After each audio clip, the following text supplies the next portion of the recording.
Now, on 105.9 FM and streaming worldwide on the WMAL app. O'Connor and Company. It's 7:37. It's O'Connor and Company. Thanks for tuning in here on a super busy day in the nation's capital with Congress trying to hammer out that big tax cut bill that I really wish they'd stop calling a big, beautiful bill, because a big, beautiful bill sounds like they're about to take money from your pocket. This bill is going to return money to your pocket. It's a tax cut. That's going on, plus a whole lot else as we continue to learn about Joe Biden's debilitating behavior in the White House. 8:35, we'll talk to Jim Jordan about all those things. I'm Larry O'Connor alongside Julie Gunlock. Good morning, Julie. Good morning. Ed Martin had been our U.S. attorney here in the District of Columbia until the odious Tom Tillis decided to withdraw his support from his nomination. But frankly, I think that he's got even more influence in his new job with the Justice Department, or multiple jobs. And he joins us now. Ed, thank you so much for joining us. Great to be with you, Larry and Julie. I enjoy your program, so nice to be on with you. You know, I don't want to rehash old news, but I know you've been doing a couple of interviews. I haven't heard you address this directly in terms of the frame, the way I want to frame it, with regard to Tom Tillis. Because Tillis specifically said that it was your opinion and position on January 6th that sort of kept him from throwing support to your confirmation. And here's what's weird to me. The president pardoned everybody involved with January 6th, so it's a non-issue. You would not have been dealing with any of those people, except you vowed to try to get to the bottom of that office's behavior, tactics, and whether there was any sort of inappropriate use of the Justice Department or the U.S. Attorney's Office in D.C. with regard to those prosecutions. Do you believe that's what Senator Tillis was trying to keep you from doing? Is that what he meant when he said January 6th was the problem? Well, you know, Larry, we had about an hour and a half meeting. I think it was a Monday evening right before this sort of all fell apart. And he ranted and raved. It was about a lot of us there. Former Senator Norm Coleman, who was sort of helping me in the process, was there, or a couple other people. And he ranted and raved on this subject of January 6th. But he finished the meeting saying, I'm not sure I'll vote for you, but I'll let you proceed. And then he changed his mind a few hours later. It's never been clear to me when he said publicly, I'll vote for Ed Martin for any other U.S. attorney in the country, but just not D.C. Exactly why. You actually may be giving me more insight. Maybe you're right that they're afraid, because I did have an investigation ongoing in the office, and frankly, I have it still, because as weaponization leader of the working group, January 6th is one of our dockets. So I don't really know.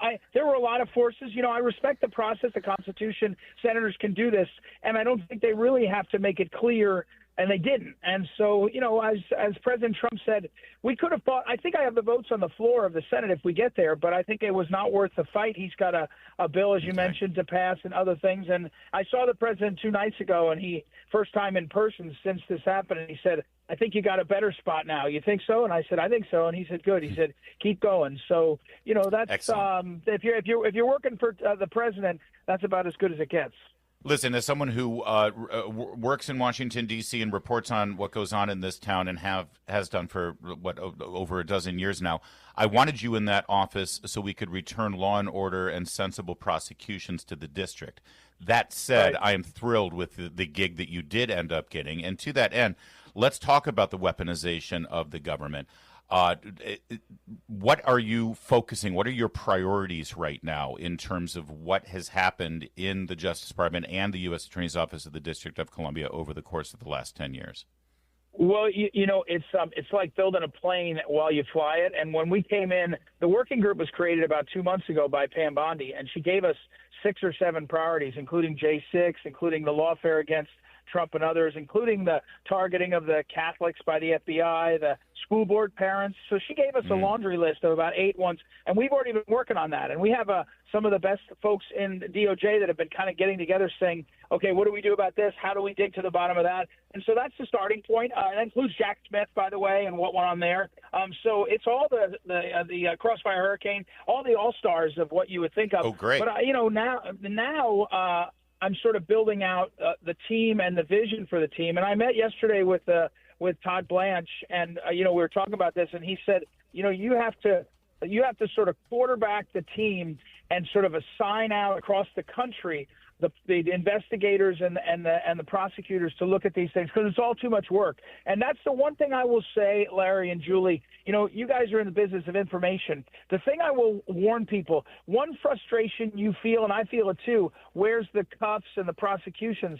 And it takes longer than we want because of the way the system is, and that actually means we can't wait. Larry, I didn't do a single interview with you, I don't think, while I was U.S. Attorney for 4 months, and that was a conscious decision. I was trying to keep my head down and grind. Now I want to be on the radio with you every day because I want to tell you what we're finding. Let's do it. I want to tell you. I know. I want to tell you what we're finding because the public is better served now to see it first and then understand why the prosecutions happened.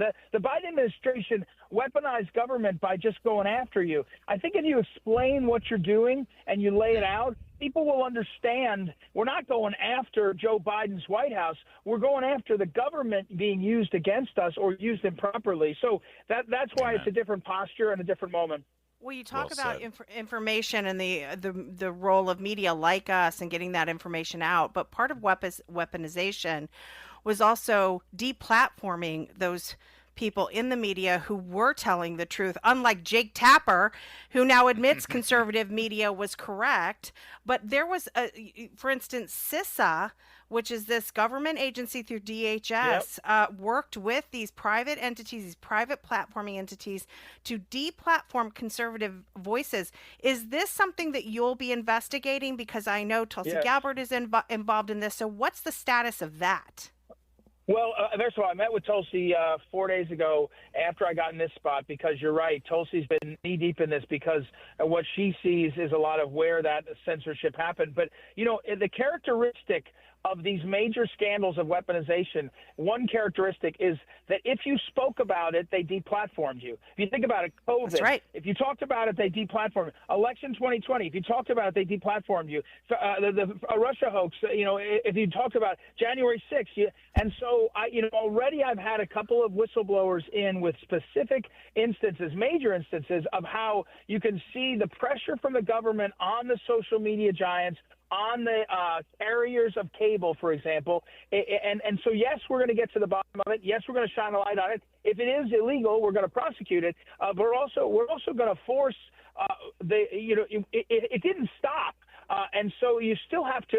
And one thing that can happen is because I work for the Department of Justice and the government, can say what until now you guys couldn't say because you'd be sued into oblivion by Dominion. So I can say that the election systems are deeply, deeply flawed. They're not auditable, and they have to be checked. And that's because of the role I play. And by the way, I can investigate it, and we will. And so, as you look at each of these key areas, the characteristic of being censored, if you talked about it, gives you an indication that something's wrong, and therefore it's part of the process to uncover what's going on. Ed, I know you've been talking quite a bit, and I know you were on with my friend Mark Halperin's show yesterday talking about the auto pen and the use of the auto pen and whether there's legalities there. I want to connect that and your investigation into the pardons process with what I think actually is one great revelation from the Jake Tapper book. A lot of it is retread junk. But this is an amazing quote. One of the insiders at the White House said, and I'm quoting, 5 people were running the country, and Joe Biden was at best a senior member of the board. Oh. Ed, that I think deserves some investigation, wouldn't you think? Especially when it comes to legislation, pardons, executive orders. Yeah. I mean, even a Supreme Court justice nomination.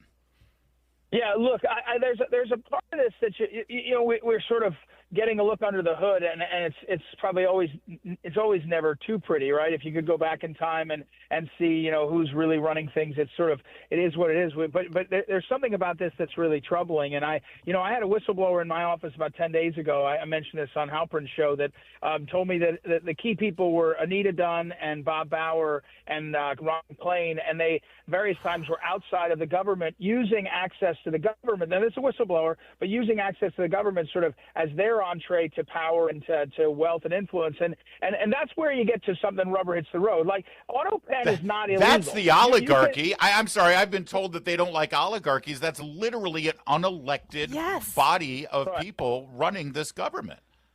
Right. I was surprised because I said, well, what about like Susan Rice? The perception is Susan Rice, and he was like, no, that Ricchetti is also one of the ones. But the thing about this guy's applause is that, again, you cannot like it, and you can say people are dumb and lazy and stupid, all that, but that's not there's a political answer. You don't elect them or you impeach them or whatever. But there's a legal question here that's at the center of this because it's now clear he was not mentally competent. And I was only in office about 5 days at the U.S. Attorney's Office when I wrote a letter to a number of the key people at the top of the Biden White House saying, are you concerned? I have questions about the competence of Joe Biden and the validity of the pardons. Because what happened with the pardons, both in late December, and about the 23rd of December, and then again at the very end, was unprecedented scope and number of pardons and the scope of them, the length and all. It's unheard of. What's being lost in this is a lot of pardons at the end of a term happen, but this was different quality. And that makes you sit up and say, did somebody do something different? Did somebody get misled? And now he's incompetent. And now you say, okay, was somebody taking advantage in a way? Because back to the same conversation we had 5 minutes ago, the categories of people who got pardons coincide with what look like the major scandals that you were deplatformed for. So, COVID, there was a whole bunch of COVID pardons. There was a whole bunch of crossfire hurricane pardons. And so now you look at it and say, was somebody other than the president doing something to protect themselves or others? I mean, it just raises questions. And again, the pardon power is plenary, but it's plenary for a competent president. And if the president's not competent, then you have a different set of problems that arise pretty quickly. We got to leave it there. Ed Martin, again, the titles now. Director of the Weaponization Working Group, Associate Deputy Attorney General, and the Pardon Attorney. Frankly, you could get probably even more done than you would have in that great office of U.S. Attorney for D.C.